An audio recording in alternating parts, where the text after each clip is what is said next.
నమస్కారం. మనం వృషభ రాశి వారికి ఆగస్టు మంత్ ఎలా ఉందో చూద్దాం. ఇందులో వృషభ రాశి చూసుకుంటే కొంచెం ఛాలెంజింగ్గా ఉంది ఈ మంత్ అని మనం అనుకోవచ్చు. ఒక ఆల్మోస్ట్ మీకు 60% మాత్రమే, అంటే 40% మాత్రమే అనుకూలంగా ఉంది, 60% కొంచెం ప్రతికూలంగా ఉందని గమనించుకోవాలి. కొంచెం పేషెన్సీగా సహనంగా ఉండవలసిన టైం ఇది.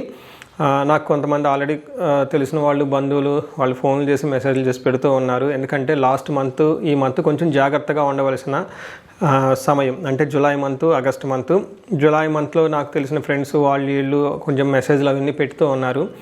అందుకని చెప్పేసి ఈ టైంలో it's a time to have patience, సహనంగా ఉండవలసిన టైం. ఎవరికైనా అనవసరంగా మాటల యుద్ధము, అనవసరమైన భిన్నాభిప్రాయాలు రావటము, అనవసరమైన వాటికి పార్టిసిపేట్ చేయటం, ప్రతిదానికి రెస్పాండ్ అవ్వటం లాంటివి చేయకుండా కొంచెం అవాయిడ్ చేస్తే చాలా చాలా మంచిది.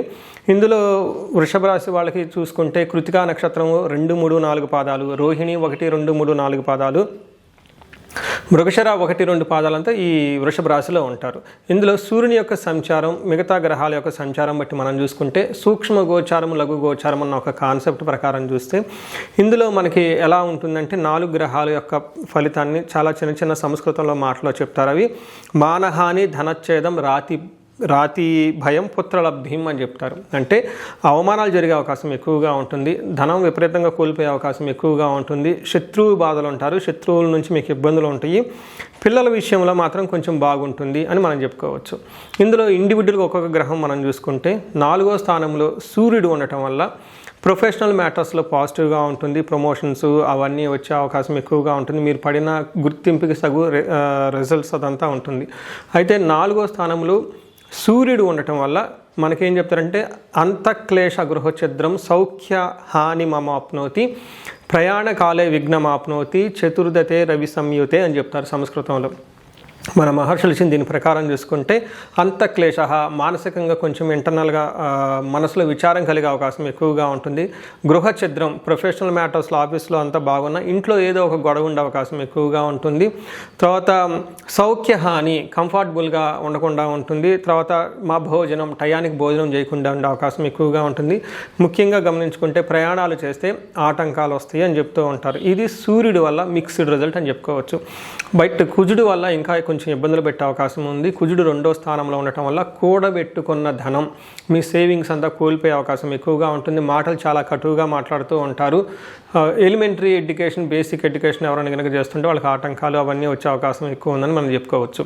ఇందులో కుజుడు 2వ స్థానంలో ఉంటే మనకి సంస్కృతంలో అసత్వం సతతం క్లేశనాశ సర్వకార్య వినాశనం సదా దుర్జన సేవ సంపర్క భీతి షాద్ ధనకే కుజ అని మనకి ఒక శ్లోకంలో చెప్తారు. దాని మీనింగ్ ఏంటంటే అసత్వం అంటే ఎనర్జీ లేకుండా ఉండటం, తర్వాత సతతం క్లేశ మనసులో ఎప్పుడు ఏదో ఒక బాధపడడం ఉండటం, సర్వకార్య వినాశనం ఏదైనా కొత్తగా ఒక పని చేస్తే అందులో ఆటంకాలు వచ్చే అవకాశం ఎక్కువగా ఉంటుంది, విమర్శించే వాళ్ళు ఎక్కువగా ఉంటారు, సదా దుర్జన సంపర్క.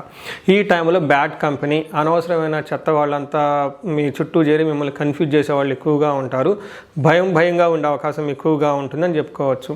అయితే వీళ్ళకి ఒక గుడ్ న్యూస్, హ్యాపీ న్యూస్ ఏంటంటే శుక్రుడు వీళ్ళకి 5వ స్థానంలో ఉండి చక్కగా మంచి యోగ్యతను ఇస్తున్నారని చెప్పుకోవచ్చు.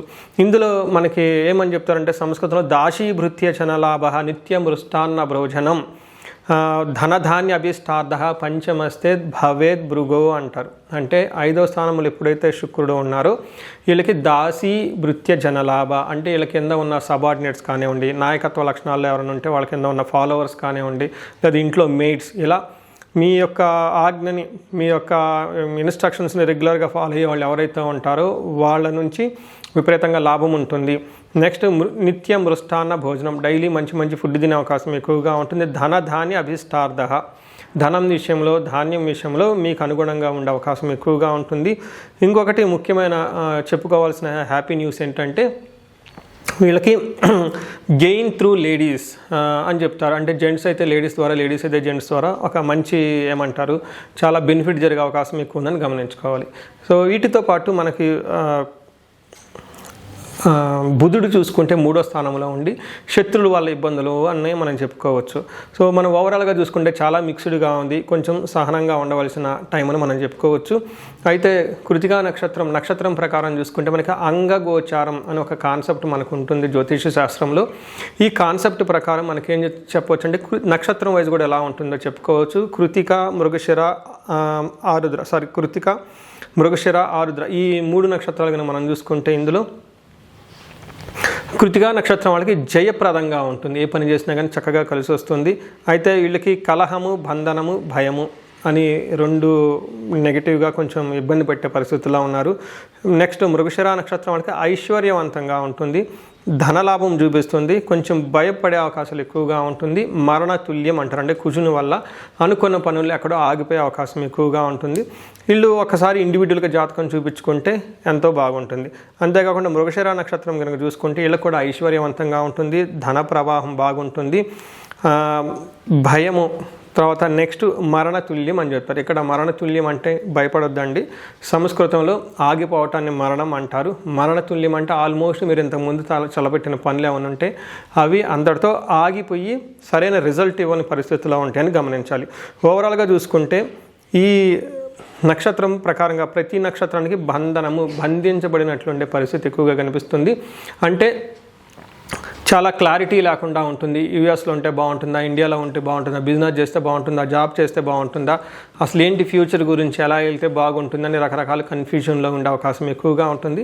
ఇలాంటి పరిస్థితులు ఒకసారి మీకు కనుక తలెత్తితే మీ చుట్టూ ఉన్న సబ్జెక్ట్ మ్యాటర్ ఎక్స్పర్ట్స్ కానివ్వండి, లేదంటే మెంటార్స్ని కానీ అప్రోచ్ అవ్వండి, వాళ్ళ అడ్వైజర్స్తో చక్కగా డెసిషన్ తీసుకోండి. ఇంకా వీలైతే ఒక మంచి జ్యోతిష్కుల్ని ఆస్ట్రాలజీ చూపించి మీ యొక్క జాతక చక్రాన్ని చక్కగా చూపించుకొని అందులో మీకు సంబంధించిన చాలా క్లూస్ ఎలా వెళ్తే బాగుంటుంది, ఫ్యూచర్ ఎలా ఉంటుందో తెలుసుకునే అవకాశం ఎక్కువగా ఉంటుంది. కాబట్టి ఇది చూసుకోవాలని చెప్పేసి కోరుకుంటున్నాను. సో ఈ రాశి వాళ్ళందరికీ పరిహారాలు కనుక చూసుకుంటే కొంచెం ప్రతి ఒక్కళ్ళు ఏకాదశ రుద్రాభిషేకం లేదంటే మహన్యాసపూర్వక ఏకాదశ రుద్రాభిషేకం చేయించుకుంటే చాలా కలిసి వచ్చే అవకాశం ఉంటుంది.